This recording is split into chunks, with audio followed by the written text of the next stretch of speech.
The bottom line is this. As long as you factor in that the market could crash a significant amount between now and the time that you have to sell everything, and that deal still pencils, there's a deal to be had. I'm nervous, TK. What's changed since the last time you and I spoke? You know, have you ever like had that dream where you're just running, the wrong way on the highway and Mine is everybody's going paddling a this way? canoe, but I just keep going in a circle. It's like, And no I'm matter how running, hard I paddle, I'm just circling and circling and circling. I'm running and I'm running and I'm like, I'm pretty sure this is the right way, guys. Why are all of you running the other way as fast as you can? Yeah. And so here we are, TK. And this is no metaphor. This is no metaphor. I mean, I went firm on another deal. And so it's while everybody unheard else of. is complaining and crying and, bleeding out and trying to figure out what the fuck to do, I'm like, firm. Yeah. All in, bro. Yeah. There's and with those horse races, where they got the blinders on. Oh God. You've got the real estate blinders on. You said, I'm gonna ignore all the other signs. I mean, the bottom line is this. As long as you factor in that the market could crash a significant amount between now and the time that you have to sell everything, and that deal still pencils, there's a deal to be had. Ooh-wee. Yeah, like, comment, subscribe. I'm double subscribed. Do it yourself. Didn't get to fix the show, though. Didn't get to fix the show. Please subscribe. And hey, is it just me, or is it getting crazy here? Huh? Like, bottom line, that's what it is. That's how this industry works. See, the advantage you have is you're going into it knowing everything you know. The other guys, they bought the land 2, 3, 5 years ago, and they've been planning and financing and taking out loans and doing all sorts of stuff, saying, wow, look at these prices I'm going to get. And those prices don't exist anymore.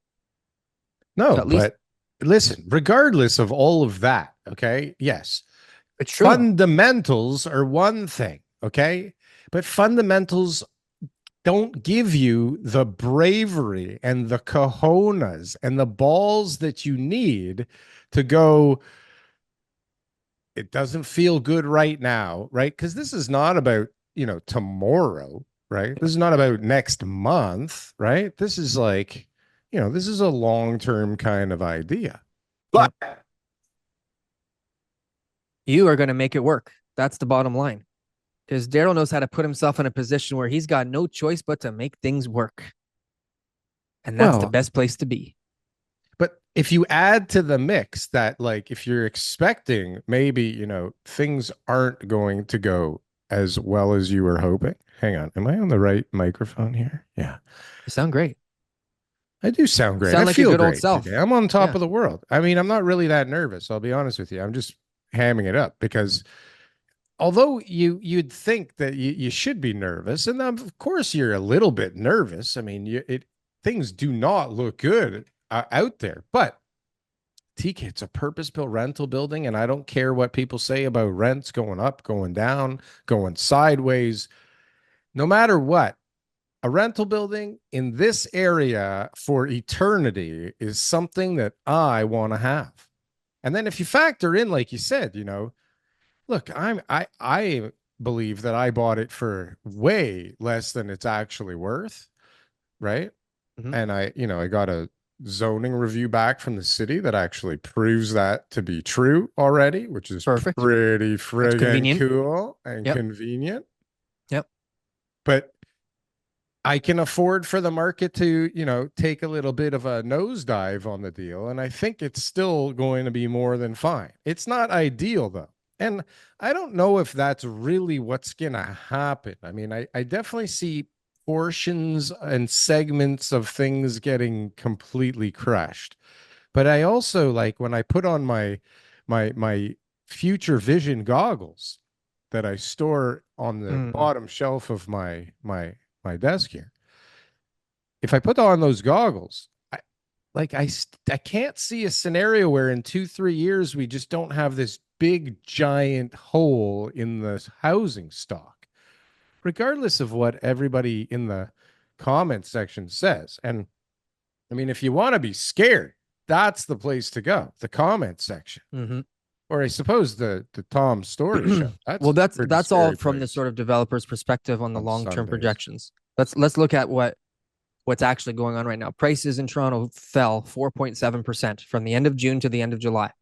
So, but that's funny that you say that, because I saw an article today, and Well, it was released. that is just the calculation Well, this based is on what was the Bloomberg. average price at Hold the on. end of June, because they talk Yeah. about year over year and they do different calculations, and they talk about freehold, and I'm talking about the average price of the average property, considering all property types, is down. And Toronto home prices climb for second month, even as sales slow. This is Bloomberg.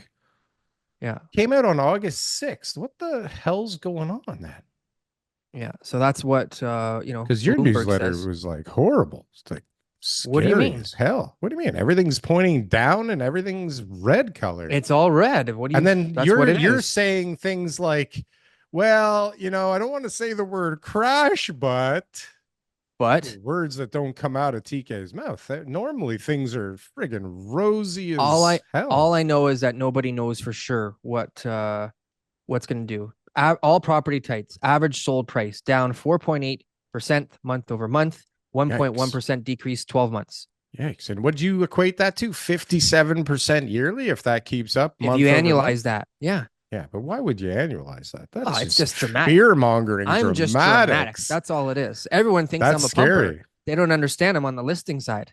And if you go around telling everyone prices are going up when you're dealing mostly with sellers, well, then they'll always ask too much money and they'll always be waiting, and it'll cost them money, because in the end, as the market goes down or trends sideways and they eventually have to lower the price, it costs them money. So I always have to have a really half glass empty type of perspective when I meet people that are my clients, because otherwise they're going to make bad decisions. So, and a real estate pumper is somebody who deals with buyers all the time because they want to make people buy. That's what your goal is.